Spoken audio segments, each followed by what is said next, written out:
What's your thoughts on this idea of like being underrated? I think it's more like overlooked. My fans respect me. Duwap's fans respect who he is, but it's too many.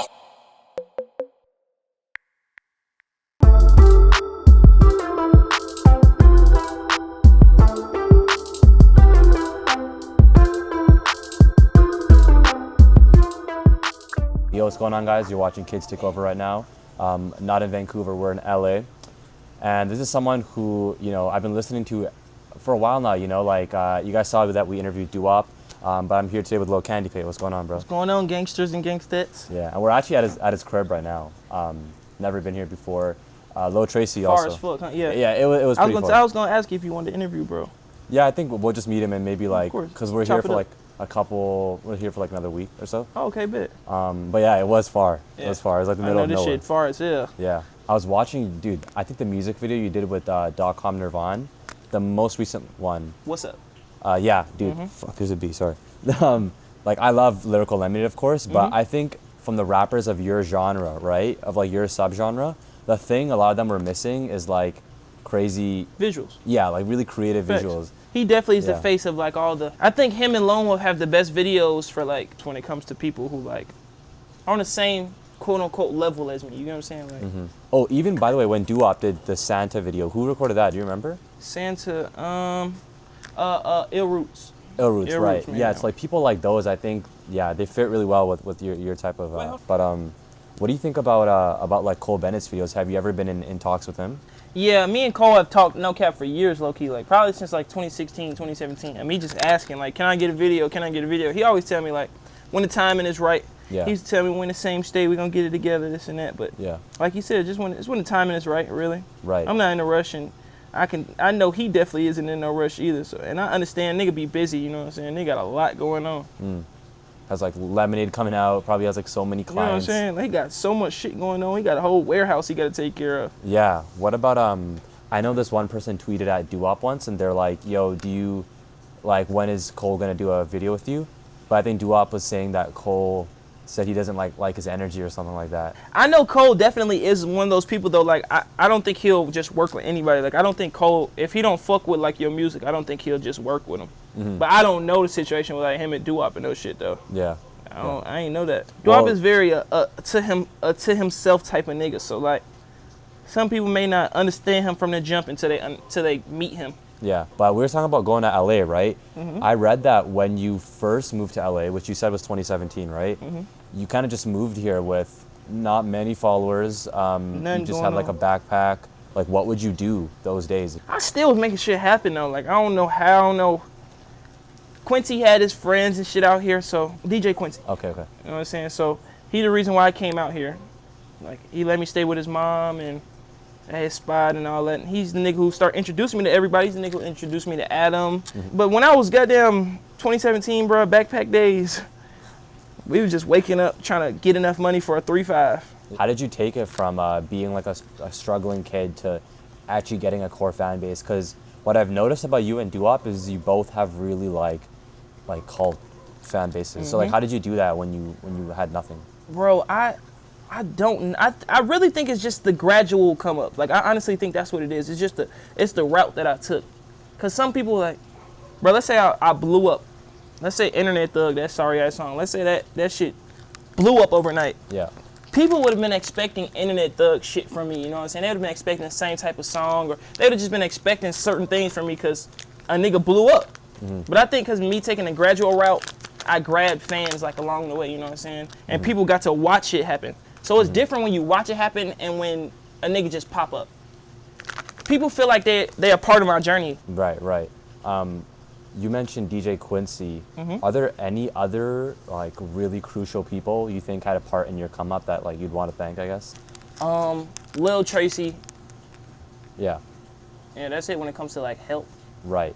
I noticed whenever I interview artists, like they tell me that their inner circle never really changes, but like people outside that kind of change. I'm curious, like, who's in your inner circle and like what does it take to get in Candypaint's circle? To be honest, a lot of people in my inner circle like aren't in my inner circle no more. I really thought I was gonna have a whole bunch of friends by 2020. Like in 2017, if we was having this interview, and you would have asked me that, like, how many friends you think you're gonna have in 2020? I would have thought I had a shitload of friends. Yeah, why's that? I don't know. It just got small, bro, because people start doing, like, when you see traits from people, like shit like envy or hate or stuff like that, you got to get away from it instantly, because that's just in them. Like, nigga ain't gonna change from being envious. Like, if somebody is envious of you, that's just them. That's who they are. They envious of you. Yeah. Got to get away from people like that.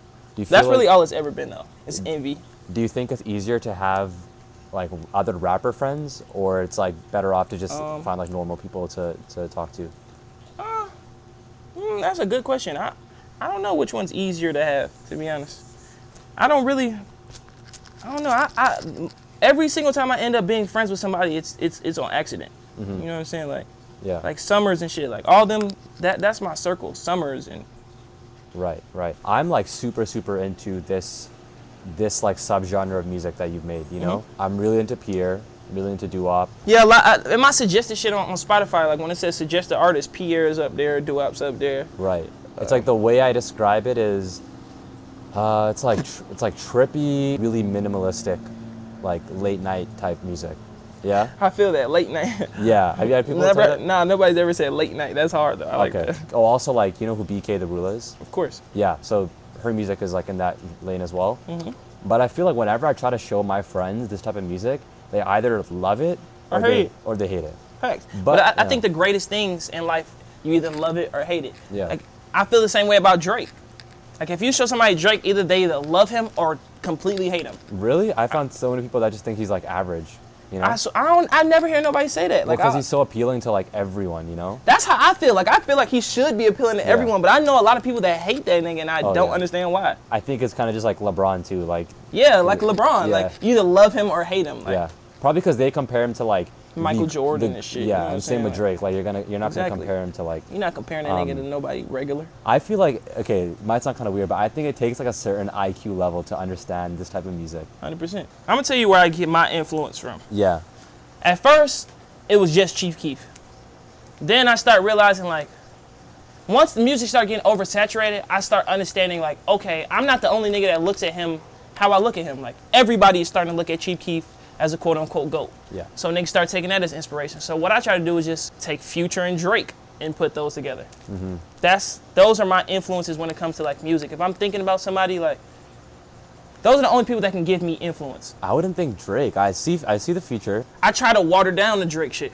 Yeah. Because I don't want it to be like, to be noticeable almost. Because that's too noticeable. I try to still be Candypaint, you know what I'm saying? What are your 3 favorite songs right now? It would probably be, all right, my favorite song in the world, Drake Connect. That's, what, bro. Dude, Drake Connect is beautiful. Dude, when I heard, no one says that, but that is the best song, like. Ever. That and From Time, probably. Yeah. With Jenny Ackles, yeah. Yeah, bro, that song put me on to her, and she just sound crazy on that song. I want to ask, so for some reason, every time I travel, right, because we're not from here, we're from Vancouver, Canada. Have you been there before? Never, I want to go. So we get like these Airbnbs, right? We try to save money, because like, you spend money on food and whatnot. Man, I'm same nigga, bro. I'm trying to save, bro, all that spinning flashy shit, all that shit's the beginning stage of rapping. When you start really seeing what real life is, you be like, okay, let me water this shit down. Just because you got it don't mean you got to spin it. Yeah, no, that's cool. I don't really hear, because we interview a lot of young artists, but not many of them talk about how they like manage their money. Like, is there a specific way you manage your money nowadays? Sure. Or? I have my habits and shit, you know what I'm saying? Smoking weed. So I put a little bit of money to the side when it comes to smoking weed. Yeah. And bills. First thing first. Always make sure you got your money for bills and ×3. That's it. That's all I really got to spend my money on, and gas in my car. Right. And my girl, get her nails done and shit like that. But I don't buy a bunch of clothes and shit like, bro. I get a lot of free clothes, bro. Right. I buy a lot of shoes, to be honest. Right. I got a lot of we should have brought you a KTO hoodie. I got you though, like if I need it. But I was saying, every time we travel, right, there's always like some weird, dangerous situation that happens. You know, like we went to Atlanta that day we interviewed Duwap, and I didn't know this was the wrong place to go, but we stayed in Edgewood. Is that like a bad place? Yeah, for sure. Okay, I didn't know that. But so there was like holes in the wall. City. Yeah, there's like holes in the wall. Like I was sleeping, and this family came and started banging on the door and whatnot. And the thing is, like, you know, I should have read the reviews, right? So with that all being said, I don't know how this relates, but you live with Tracy, right? what would be like your review that you would give to Tracy? him? Yeah. I would just put, he's a rock star. That's all I would put. You'd give no bad review to him, like doesn't clean the toilet or like. Take it how you will. I just put, he's a rock star. That's it. Yeah. So moving on, we have an IG page, right? So we do a lot of like discussion posts too, you know. So people will always like comment underrated artists, like, oh, JID is so underrated, or this artist is so slept on. What's your thoughts on this idea of like being underrated? Because in my opinion, it's like, okay, if you keep saying he's underrated, if everyone says he's underrated, he's probably not underrated, you know? Or like just go stream his music. I think it's more like overlooked, more than underrated. Because my fans respect me. Like, my fans respect who I am. Duwap's fans respect who he is, but it's just the people who don't know. And the people, to be honest, bro, like, a lot of people don't even want to give me a chance or even give Duwap, like, I'm not even going to speak on Duwap case, but I'm going to talk about myself. Sure. A lot of people don't even want to give me a chance by seeing my name. Like, some niggas might, like, Candy. I ain't calling, bro, you know how many grown men have told me, I ain't calling no nigga Candy? I think people just look at it a little too crazy. Niggas too sensitive. Okay, no, I feel you. It's more so like overlooked. Yeah. I just think like if people keep commenting that, like, why don't you just support him then? Like, if you think facts. right? It's like, it's too many. It's so many people. It's hard to like support a nigga too now. Like when it comes to actually being a fan, like, yeah, bro, you know how many niggas that's my fan that probably has 15 favorite artists and shit. Right. They ain't buying all day hoodies and shit. Right. It's hard now. Not gonna cap. It's hard now, but it's not once you get a fan base. Like if you get a cult fan base, you don't gotta quote unquote blow up necessarily. It's a lot of niggas that they had a lot of gradual.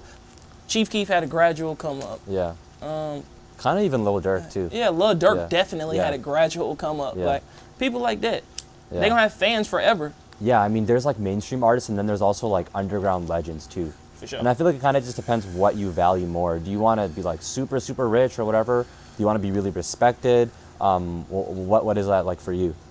Nah, I want to be big as fuck. Like, my goal, honestly, I want to be bigger than Drake. I tell myself that every day. I want to be bigger than Drake. Yeah.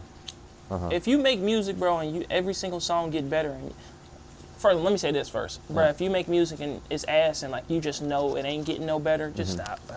You know when you shouldn't be making music, but you also know when you should be making music as well. Yeah. And if you don't do nothing but get better, only time will tell. Right, but it's also hard for artists who think that their stuff is good because everyone around them is like kind of gassing them for it. But yeah, I agree with you. If I was an artist and, you know, it's been like years on years on years. I dead-ass give a fuck about my craft too. That's why I just know. Yeah. I honestly know. Nah, I hear you. Well, yeah, bro, I appreciate it. I think I'm gonna let you finish watching this Laker game. Of course. Who do you think is gonna win? 56-45 right Lakers. Now. Lakers, yeah. Yeah, I think so too. Well, I appreciate you letting me into your house and everything, man. Of course, It's bro. I a appreciate nice ass you, house. man. Yeah. Watching kids take over right now. This is Lil Candypaint. My boy. Let's go. Yo, guys, thanks for watching that interview. This one was pretty hard to film considering we shot this during sunset. So there was some lighting issues. It looked a little grainy. It was pretty hard, but we did the best we could. But our next week's video is going to be so good. It's going to be called How We Did Our First Merch Drop. And I'm going to walk you through the process, beginning to end, how we did that. It's going to be a behind the scenes video, which, you know, we haven't done for a minute. But yeah, let's do the top comment of the week. You guys comment on our videos and we pick one to talk about at the end of each video. So this one comes from Produced by Taps, and he said, KTO gang. Let's get it. Anytime someone comments that within the first few hours of the video releasing, I always heart it because I just know that they're truly a KTO fan. So respect to you, and go subscribe to our channel. The button should be here somewhere, and go watch our last video.